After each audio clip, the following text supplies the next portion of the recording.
Imagine mastering a skill that gives you superhuman dexterity. That's what cardistry can do.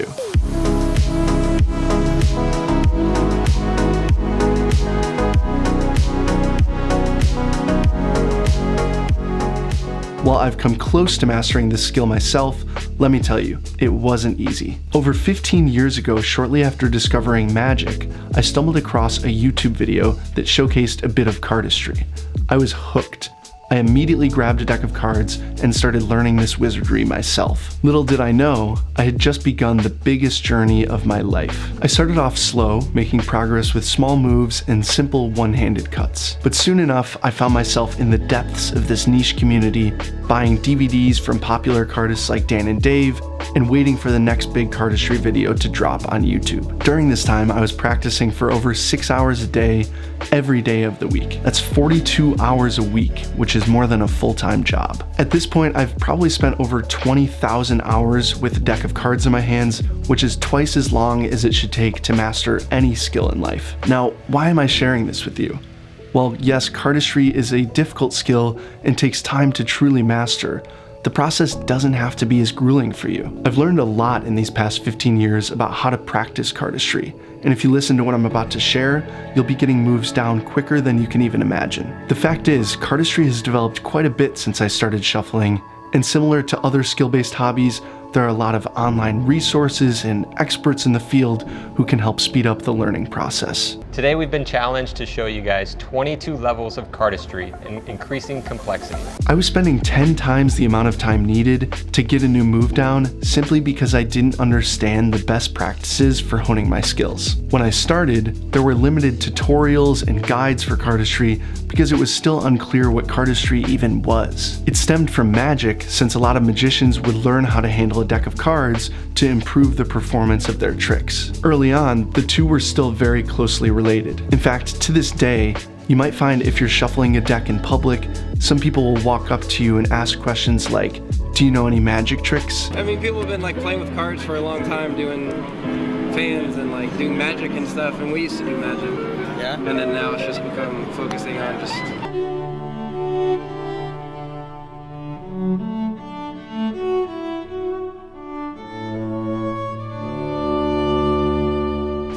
Looking past lay people, cardistry still wasn't very understood by those practicing it at the time. Magicians were often teaching how to do false cuts, a way of making it look like you're mixing up the cards while keeping them in exactly the same order. It wasn't until Dan and Dave Buck started releasing cardistry content such as The System or the Flourishes section of their DVD set that cardistry really started to separate itself from magic.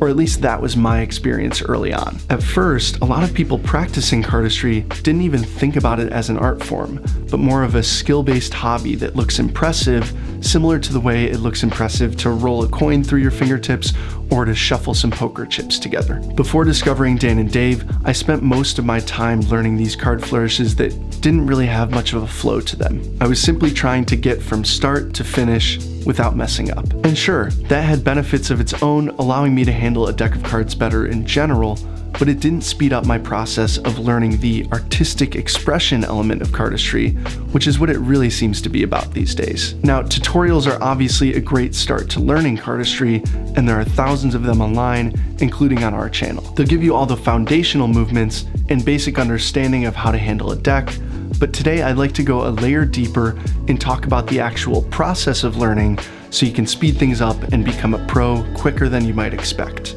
For starters, pick the right cards. If you use plastic cards, they can be slippery, and the packets won't hold their shape very well during cuts. A deck of bee or bicycle playing cards does the trick, and if you're looking to spice things up, you can grab some custom playing cards from our website, squareupcards.com. Beyond the type of cards you're using, an even bigger consideration is how broken in the deck is. If they're a fresh pack or in newer condition, they'll be great for practicing things like fans and spreads. On the other hand, they'll be difficult to practice packet cuts with. This is a broad category that houses most cardistry moves, such as one-handed and two-handed cuts. For these types of moves, you'll want to use a deck that's more broken in, maybe even to the point that some cardists would consider it a poop deck. When you break off a packet of cards from the deck, it'll hold together much better. I'd recommend starting with a used deck, as you'll be able to learn most moves with it. Now, once you've considered the cards you're using, the next step is learning some moves. This is the most difficult part of the process, as it can take hours to master a single move,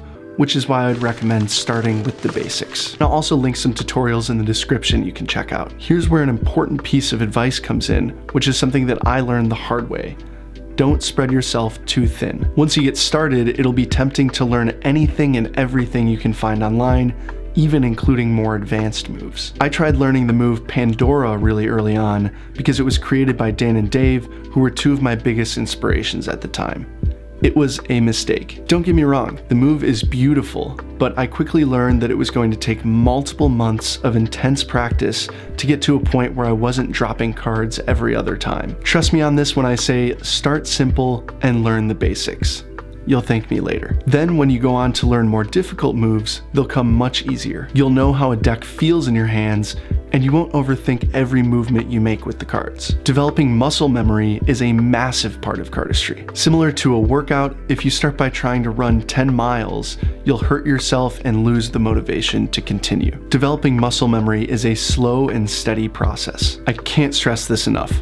Start with the foundational cardistry moves, and the rest of the journey will be so much more enjoyable. In fact, there are plenty of beginner cardistry moves that look ridiculously impressive and can get an exciting reaction out of your friends or family. Once you feel like you're getting the hang of things, you'll probably start exploring more complex moves. These will take more time to master, and this is where developing a practice ritual comes into play. It's important to realize that you'll never have a move completely perfected, and that's okay. It's actually ideal, because in that sense, cardistry is never finished, and there's always something greater to work toward. And when working on a more advanced move, the first thing to consider is getting the basic motions down. It's not gonna look pretty at first, so take things super slow to start. If you're following a tutorial, it might even be helpful to slow down the video to half speed or lower, depending how advanced your skills are. This way, you can take the time to be sure each finger is placed on the most ideal spot for every packet you're controlling. If I tried to do the move Sybil with my middle and thumb toward the top of this packet,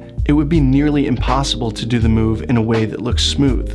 I would go and try to grab the packet with the fingers in my right hand and get blocked by my left hand in the process. Instead, if I keep my middle and thumb toward the bottom, I have so much more room to come in with my right hand and grab that packet. Once you've learned the basic motions of a move, the key is to go slow for another 100 to 500 attempts, depending on the complexity of the move, even if you feel like you can go faster. The point here is to lock in the muscle memory so you can start to understand how each part of the move links together. It helps to do this in bursts, potentially doing the move 50 to 100 times in a row, making minor adjustments and improvements each time you try it. Repetition is the biggest key to learning cardistry, or really any hobby. You can also throw on some chill music or really anything in the background to help you focus. After you can do it every time without dropping cards or pausing throughout, it's finally time for the fun part, which is working on the flow of the move. One of the beauties of cardistry, similar to music, is that everybody can add their own touch to each creation.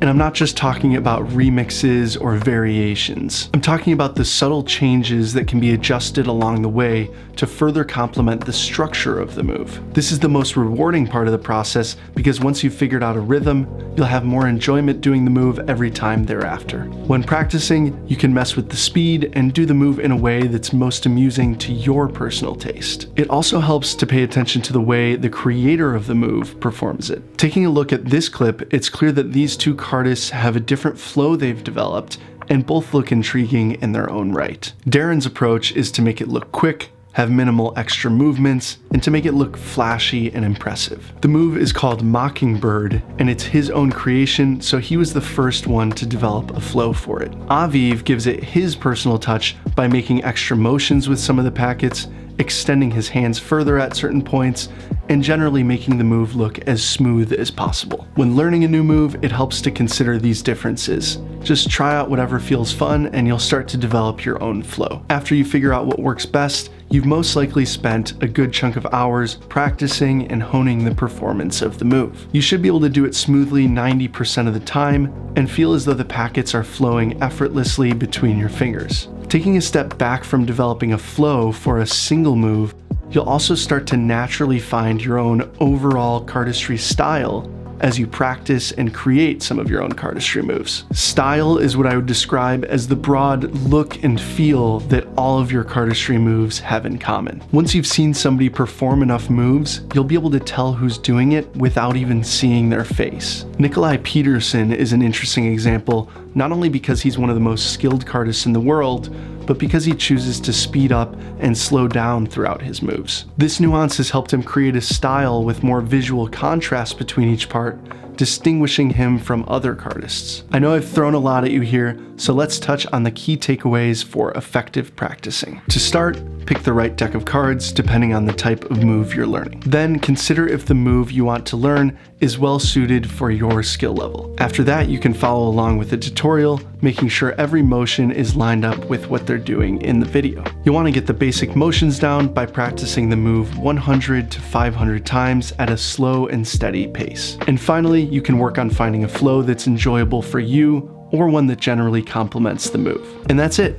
Now you can enjoy the fact that you've got the move down. If you'd like, you can even share a performance with the community on Instagram or YouTube. Or you can go straight into trying out some other moves you've been excited to learn. This is where the journey can get even more interesting, as you'll realize you can learn anything if you just put in the time. You can also start creating ideas of your own, a topic we've touched on in other videos as well. Don't get overly ambitious at the start though.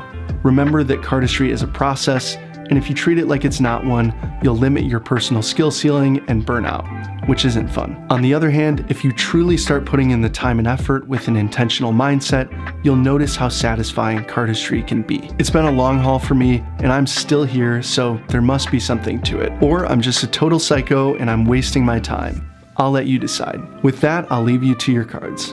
Now keep shuffling, and I'll see you next time. Quick call out if you stuck around and you're interested in learning more about the broader cardistry community. We have a free monthly newsletter that includes our opinions about trending cardistry topics, high quality moves and videos from up and coming cardists, product updates from various brands, and even some tips and tricks that you can implement into your daily life. There's a sign up link in the description, or you can just check out squareupcards.com/newsletter. Okay, bye.